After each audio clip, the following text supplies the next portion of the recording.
Devolution ఫండ్స్ను ఈరోజు మరి 42%గా పెంచిన విషయాన్ని, పెంచి రాష్ట్రాలకు నిధులు సమకూరుస్తున్న విషయాన్ని నేను ఈ సందర్భంగా మనవిస్తున్నాను. ఇది చాలా గొప్ప నిర్ణయము, ధైర్యమైనటువంటి నిర్ణయము, రాష్ట్రాలు బలపడాలని కోరుకునేటువంటి నిర్ణయమని కూడా ఈ సందర్భంగా మనవి చేస్తున్నాను. అదేవిధంగా ఈరోజు ఈ యొక్క డెవల్యూషన్ ఆఫ్ ది ఫండ్ కింద నరేంద్ర మోడీ గారు రాకముందు రాష్ట్రాలకు అంటే 2014 లెక్క తీసుకుంటే ఆ రోజు మరి యూపీ హయాంలో 10 సంవత్సరాలలో 2004 నుంచి 2014 వరకు మరి 10 సంవత్సరాలలో 18 లక్షల కోట్లు యూపీ హయాంలో రాష్ట్రాలకు ఇవ్వడం జరిగింది. 10 ఇయర్స్లో 2004 to 14. మరి ఈ యొక్క 32% నుంచి 42% పెంచిన తర్వాత ఎన్డీఏ ప్రభుత్వం, మోడీ గారి ప్రభుత్వం వచ్చిన తర్వాత 2014 నుంచి 2024 వరకు 70 లక్షల కోట్లు, 18 లక్షలు ఉన్నటువంటి రాష్ట్రాలకు ఇస్తున్న నిధులు ఈరోజు 70 లక్షల వరకు చేరుకున్నదనే విషయాన్ని ఈ సందర్భంగా మనవి చేస్తున్నాను. ఇది ముఖ్యమంత్రిగా తనకున్నటువంటి గత అనుభవాన్ని దృష్టిలో పెట్టుకొని మోడీ గారు రాష్ట్రాల హక్కులను గౌరవించేటువంటి మొట్టమొదటి చర్య డెవల్యూషన్ ఆఫ్ ది ఫండ్స్ అనే విషయాన్ని ఈ సందర్భంగా మనవి చేస్తున్నాను. అంతేకాకుండా కేంద్ర ప్రభుత్వము పెద్ద నోట్ల రద్దు చేయడం జరిగింది. బ్లాక్ మనీ కానీ, ఉగ్రవాదం కానీ, దొంగ నోట్లను కానీ, అప్పుడు ఉన్నటువంటి పరిస్థితుల్లో దేశ ఆర్థిక వ్యవస్థను చక్కబెట్టడం కానీ, వీటన్నిటి దృష్టి పెట్టుకొని పెద్ద నోట్లు రద్దు చేయడం జరిగింది. అన్ని రకాలుగా విమర్శలు వచ్చినప్పుడు కూడా ఈరోజు పెద్ద నోట్ల రద్దు చాలా ఉపయోగపడింది.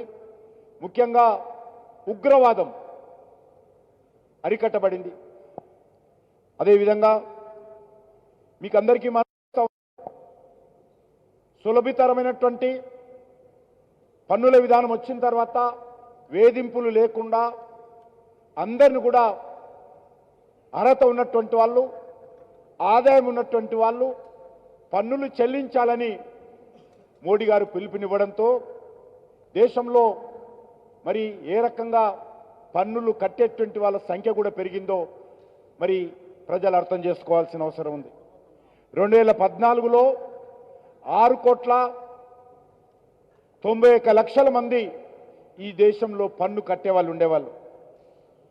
కానీ ఈరోజు 2024 చూసినట్లయితే 6 కోట్ల నుంచి 15,66,00,000 మంది పన్ను కట్టే వాళ్ళ సంఖ్య పెరిగిందనే విషయాన్ని ఈ సందర్భంగా ఈరోజు మీకు అందరికీ తెలుసు, పన్నుల ద్వారా ఏ రకంగా మన ప్రభుత్వం యొక్క ఆదాయం పెరిగిందో. గతంలో ఎక్కడికక్కడ అందరితో కుమ్ముక్కై పైరవీలు చేసుకుని పన్నులు ఎగ్గొట్టేటువంటి వాళ్ళు ఉండేవాళ్ళు. కానీ ఈరోజు నిక్కార్సుగా, నిజాయితీగా అందరినీ మోటివేట్ చేసి మీకు ఆదాయం వస్తే దేశం కోసం, పేద ప్రజల కోసం, దేశ అభివృద్ధి కోసం పన్నులు కట్టాలని చెప్పిన తర్వాత ఈరోజు 2014లో 7,99,00,000 కోట్లు పన్నుల రూపంలో వసూలవుతే ఈరోజు 7 లక్షల నుంచి 27 లక్షలకు పన్నుల ద్వారా నికర డైరెక్ట్ ట్యాక్సెస్ ద్వారా ఈరోజు పన్ను వసూలు అవుతున్నటువంటి విషయము ఈ సందర్భంగా గ్రాస్ డైరెక్ట్ ట్యాక్సెస్ అంటారు. అది ఈరోజు చేరిందనే విషయాన్ని మనవి చేస్తా ఉన్నాను. అంతేకాకుండా ఈరోజు అనేక రకాలుగా అగ్రికల్చర్ బడ్జెట్ 2014లో 27,663 కోట్లు అగ్రికల్చర్ బడ్జెట్ ఉండేది.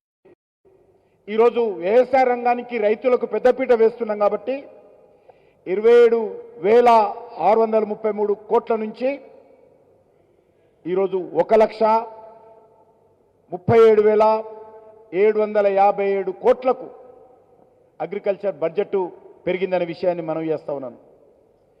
అంతేకాకుండా రైతులు పండించినటువంటి పంటలకు గిట్టుబాటు ధర ఇచ్చేటువంటి విషయంలో కూడా చాలా ఉదారంగా కేంద్ర ప్రభుత్వం ముందుకు వస్తూ ఉంది. 2014లో వరి ధాన్యం క్వింటాలకు 1,310 రూపాయలుంటే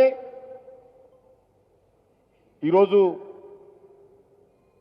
2024 ఖరీఫ్ నాటికి 2,369 రూపాయలు వరి క్వింటాలకు పెరిగిందంటే 1,300 నుంచి 2,369 రూపాయలకు పెరిగిందనే విషయాన్ని ఈ సందర్భంగా మనవి చేస్తున్నాను. అంటే దాదాపు ఈ 10 సంవత్సరాలలో 81% వరి పైన గిట్టుబాటు ధర పెరిగిందనే విషయాన్ని ఈ సందర్భంగా మనవి చేస్తున్నాను. అదేవిధంగా మరొక పంట ఉదాహరణకు మనం పత్తి తీసుకున్నట్లయితే ఎంఎస్పి మినిమం సపోర్ట్ ప్రైస్ 2014లో 3,700 రూపాయలు క్వింటాలకు ఉండేది.